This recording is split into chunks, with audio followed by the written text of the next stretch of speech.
तो अभी तक की कारिकाओं में महाप्रभु जी श्री हरिराय जी ने प्रभु के जिस स्वरूप का वर्णन किया वो स्वरूप से प्रभु नित्य ही हमारे घरों के अंदर विराजते हैं।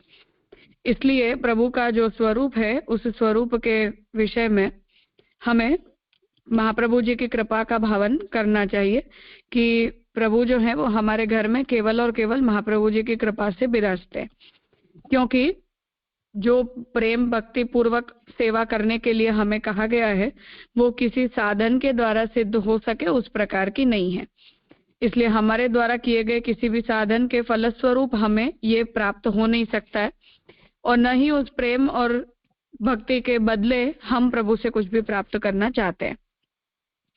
इसलिए ऐसे जो भगवान हैं उनकी सेवा करने के लिए हम किसी भी प्रकार से योग्य नहीं है, ऐसी निस्साधनता का भाव हमारे अंदर होना चाहिए।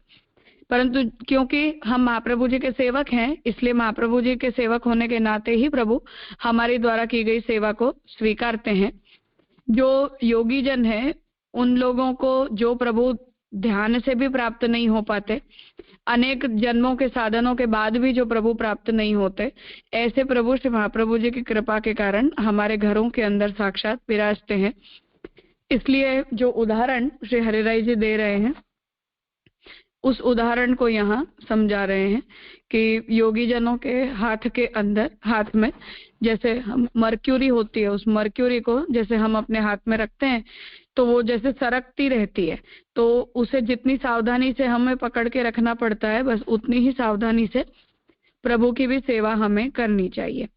इसलिए प्रभु जो है वो हमारे घर में जब विराजते हैं महाप्रभु जी की कृपा से, तो उन्हें हमें परम फल जानकर, अपना सौभाग्य जानकर उनकी सेवा में हमें परायण होना चाहिए। और उनकी सेवा में जैसे योगी अपनी ध्यान के अंदर जितनी सावधानी रखता है कि कभी यदि उसका ध्यान छूट जाएगा तो एक क्षण के अंदर उसके पूरे जन्मों की साधना जो है वो खत्म हो जाती है, उसी प्रकार से प्रभु के विषय में किया गया एक छोटा सा भी दुर्विचार या ऐसी कोई भी भावना मात्र भी यदि हमारे मन में प्रकट हो जाए तो उससे हमारे द्वारा की गई सेवा भक्ति जो है वो सब कुछ नष्ट हो जाती है। मतलब उसका दुष्परिणाम जो है वो बहुत बड़ा आ जाता है छोटी छोटी गलतियों का। इसलिए यहाँ सेवा सावधानी पूर्वक करने की आज्ञा देते हुए प्रभु अप्रसन्न न हो जाए उसका ध्यान हमें रखना चाहिए, ये श्री हरिराय जी यहाँ समझा रहे हैं।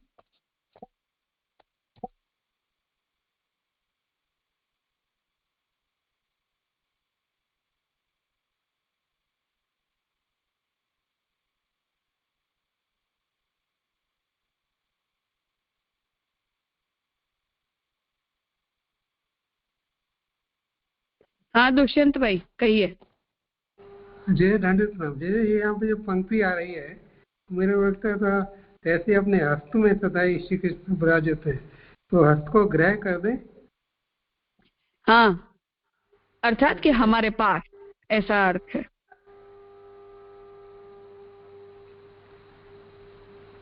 तो सावधानी से क्या समझिए जी?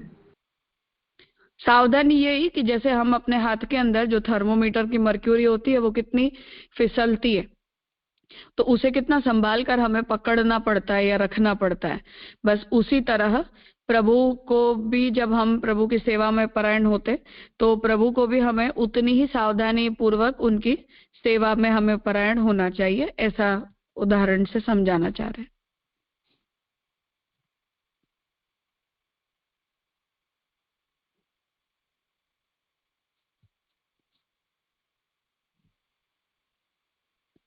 हाँ निकिता बहन। हाँ राजा दंडवत प्रणाम। राजा प्रभु की अप्रसन्नता को कैसे हमें पहचान पाए, अप्रसन्नता को कैसे हम जान पाए? ये वैसे ऐसा संभव नहीं है कि प्रभु हमें अपनी प्रसन्नता अप्रसन्नता को द्योतित करेंगे, परंतु एक तो हम खुद भी जानते ही हैं कि कब हमसे अपराध हुआ है कब नहीं हुआ है। तो अगर हमें ऐसा लगता है कि हमसे कोई गलती हो गई है तो हमें तुरंत ही उस गलती को सुधार देना चाहिए और जान लेना चाहिए कि प्रभु से तो छुपा कुछ है नहीं, तो प्रभु जानते ही हैं कि हमसे क्या हो चुका है। तो उस विषय में हमें अपना जो भी प्रायश्चित है वो हमें तुरंत कर लेना चाहिए। और सांप्रदायिक कोई ऐसे अपराध हो जाए, असमर्पित का भक्षण हो गया या अन्याश्रय जैसा हमने कुछ कर दिया, या हमने कोई ऐसा कार्य कर दिया, वैष्णव का अपराध कर दिया, प्रभु के साथ कुछ सेवा के अंदर कोई बड़ी कुछ असावधानी हमसे हो गई, तो उन सब विषयों में हमें जानना चाहिए कि चाहे प्रभु दिखा नहीं रहे हैं परंतु प्रभु को अच्छा नहीं लगा है। ऐसा। जी राजा, प्रणाम राजा। हाँ,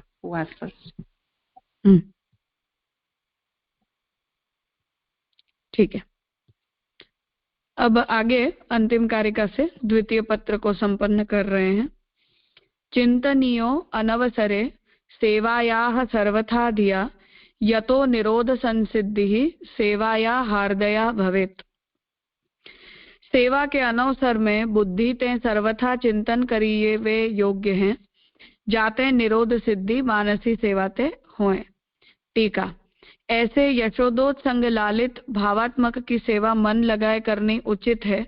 पाछे अनवसर होए तब ऊपर कही आए ता भांति हृदय में चिंतन करनो।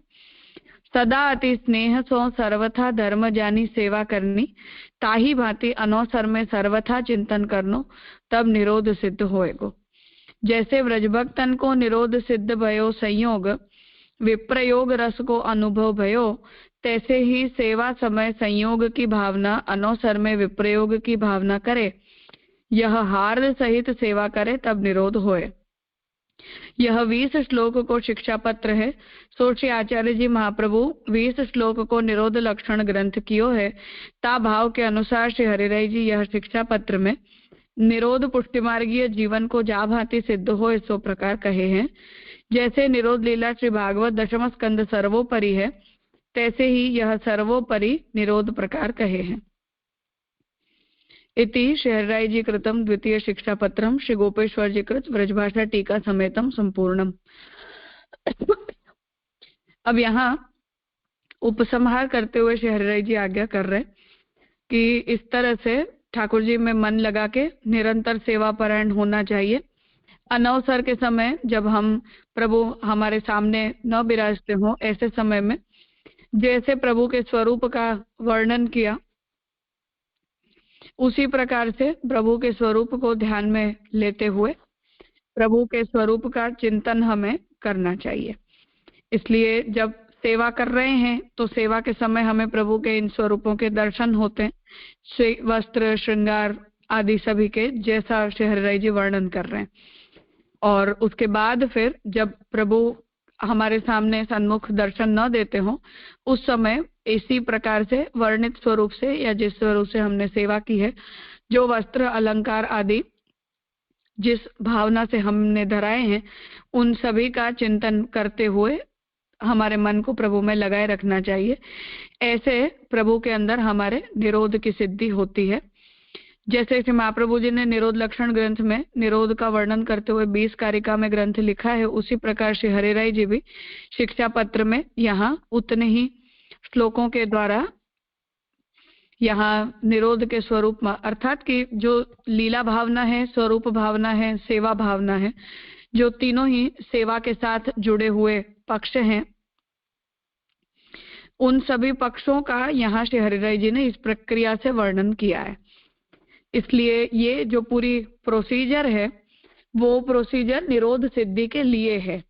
तो जब हम श्रृंगार कर रहे हैं, ठाकुर जी के श्रृंगार धरा रहे हैं, उस समय प्रभु के स्वरूप के अंदर हम प्रत्येक श्रृंगार के साथ अपने भावों को अर्पित करते हैं या प्रभु की एक एक लीला का हम स्मरण करते हैं। अनवसर के समय उसी का हम चिंतन करते हैं, अपने ही सेवे का हम ध्यान करते हैं। तो पूरा जो प्रोसेस है यहाँ जो श्री हरिराय जी समझाना चाह रहे हैं वो निरोध सिद्धि की पूरी प्रक्रिया है। इसलिए गोपेश्वर जी आप ये आज्ञा कर रहे हैं कि ये निरोध लक्षण ग्रंथ की ही भांति श्री हरिराय जी ने निरोध की स्वरूप को समझाते हुए निरोध की प्रक्रिया को बताने के लिए ही निरोध लक्षण की ही तरह इस ग्रंथ को भी प्रकट किया है। ऐसा इस द्वितीय शिक्षा पत्र के स्वरूप को समझना। और निरोध सिद्धि के लिए इसी प्रक्रिया का अनुसरण करना, ये श्री हरिराय जी यहाँ आज्ञा कर रहे हैं। हाँ सुनीता बहन। जी जी राजा, दंडवत प्रणाम। जो अभी निकिता बहन ने प्रश्न किया ना कि ऐसी कोई हमसे असावधानी हो जाए या गलती हो जाए तो प्रायश्चित करना चाहिए, तो राजा प्रायश्चित किस प्रकार करना चाहिए या कैसा करना चाहिए? अपने यहाँ वैसे शास्त्र में जैसे कर्म मार्ग के अंदर कोई प्रायश्चित लिखा हो, उस प्रकार से प्रायश्चित करने की कोई विधि अपने यहाँ नहीं है।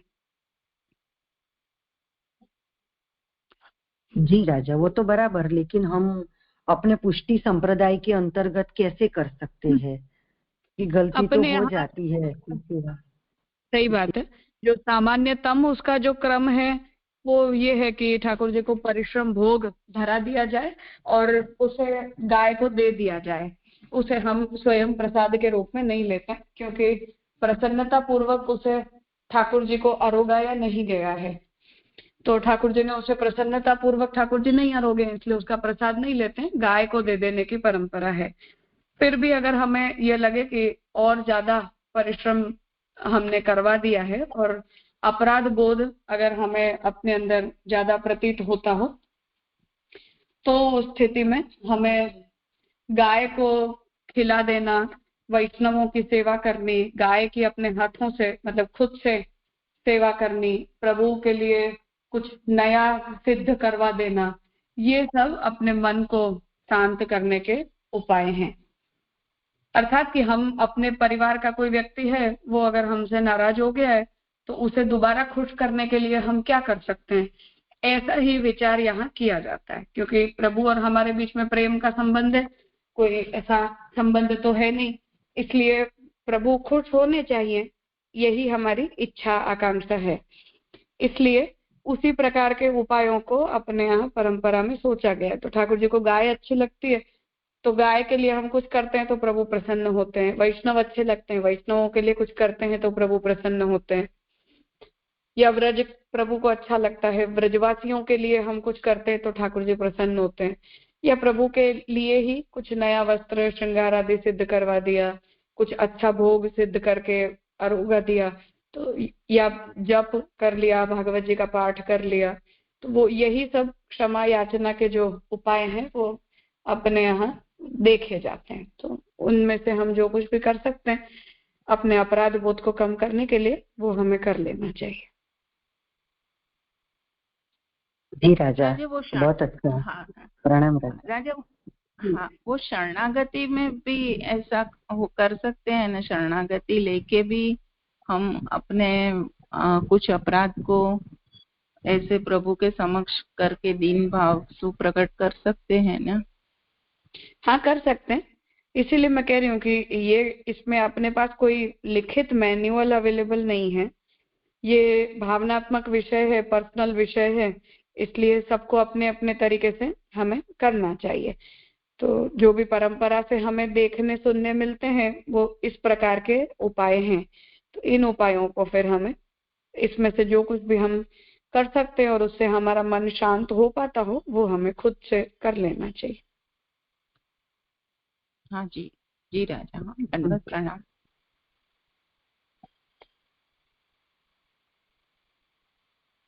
हाँ स्वाति मैम। दंडवत प्रणाम राजा। राजा नॉर्मली ऐसे कहते हैं कि हरिराय जी विप्रयोगवादी परम फल है, मीन्स मानते हैं, लेकिन ये जो 20 श्लोक जो आए उसमें तो उनको संयोग में ही परम फल लग रहा है। जो आगे के श्लोक में प्रभु हाथ में रखे ऐसे ही सदा, मीन्स प्रभु विराजता है, सावधानी रखनी, या जो भी श्लोक जो आए तो संयोग की भी इतनी गरिमा, इतना ही महत्व लग रहा है इसमें।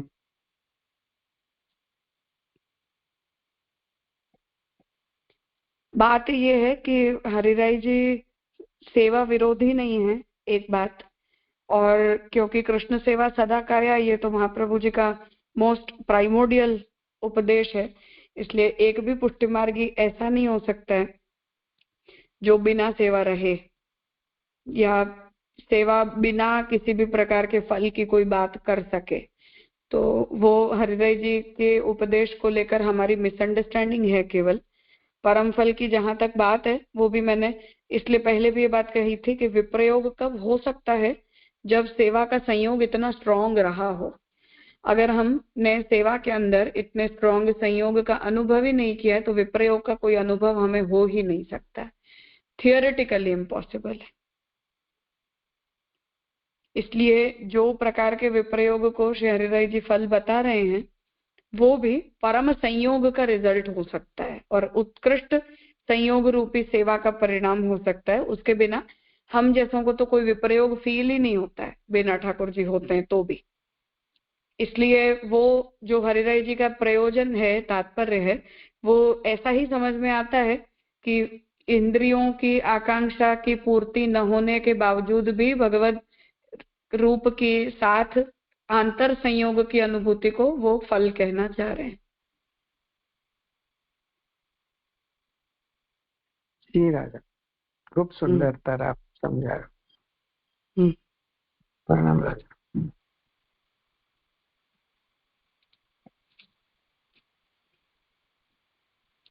अपर्णा महेश्वरी कहिए। दंडवत प्रणाम कृपानाथ। राजा, अभी आपने जैसे बताया ना कि श्रम भोग, अगर हमसे कुछ अपराध होता है तो हम श्रम भोग धराते हैं और उसको स्वयं को नहीं लेना है, लेकिन गाय में पधराना। लेकिन जैसे सिटीज में गाय का नहीं रहता है प्रबंध, तो फिर उस केस में हमको श्रम भोग का किस प्रकार से समाधान करना चाहिए? कोई गौशाला में जाकर खिलाना तो चाहिए ही चाहिए, और अगर कोई भी उपलब्ध ही नहीं है ऐसी स्थिति के अंदर तो फिर किसी जलाशय के अंदर उसे विसर्जित कर सकते हैं। जैसे जैसे यहाँ पर अलाउड ही नहीं करते हैं, गौशाला वाले देना ही अलाउड नहीं करते हैं, मतलब आप इस प्रकार का घर से बना हुआ भोजन नहीं कर सकते, तो उसको जो श्रम भोग हमने धराया है उसे हम जल के अंदर प्रवाहित कर दें और गायों के निमित्त कुछ निकाल दें गौशाला में। अगर भेंट द्रव्य के रूप में कुछ डोनेशन लेते हो तो ऐसा करना चाहिए। फिर जहाँ पे भी गौशाला है तो उधर हम मतलब सेवा लिखवा सकते हैं ना, या फिर करवा सकते हैं ऐसा कुछ? हाँ, हम खुद शरीर से अगर कर सकते हैं तो सबसे अच्छी बात है। वो केवल के जैसा नहीं होना चाहिए। तो हाँ, हम पर्सनली गायों के लिए कुछ करें और जो भी ठाकुर जी परिश्रम भोग का आरोग्य हैं उसे फिर जलाशय के अंदर पधरा के और उसे निवृत्त कर। जी, दंडवत प्रणाम। राजा, ये श्रम भोग जो गलती हो गई या कुछ परिश्रम भयो, वाको श्रम भोग और ग्रहण के समय प्रभु को परिश्रम भयो, वाको श्रम भोग, वाको उपयोग की डिफरेंस है ना? हाँ है। ग्रहण वगैरह का प्रकार में तो प्रसाद लिया जाता है। हमने जो गलती की है और फिर ठाकुर जी को उस निमित्त जो धराया है उसी का प्रसाद हम नहीं लेते। राइट। वो तो नेचुरल कैलेमिटी टाइप को है, वाली धरा के प्रभु को श्रम भयो वाली ले सके, ऐसा करना आपने। हाँ, मतलब ठाकुर जी इतने कुछ भी आरोग्य बिना इतने लंबे समय विराजे रहते हैं ना, इसलिए तो कष्ट तो होता ही है ठाकुर जी को, क्योंकि वहां हम ठाकुर जी तो ग्रहण नहीं पाल रहे हैं ना। नंदराय जी यशोदा जी जबरदस्ती पलवा रहे हैं ठाकुर जी से। तो वो तो माता पिता का अपने भूखे प्यासे बच्चों को लेकर जो कंसर्न होता है, ऐसा कंसर्न है वो ठाकुर जी के लिए। इसलिए वहां उस प्रकार का हमारी गलती वाला वहां भाव नहीं, अपराध बोध की बात नहीं है उसमें। जी राजा।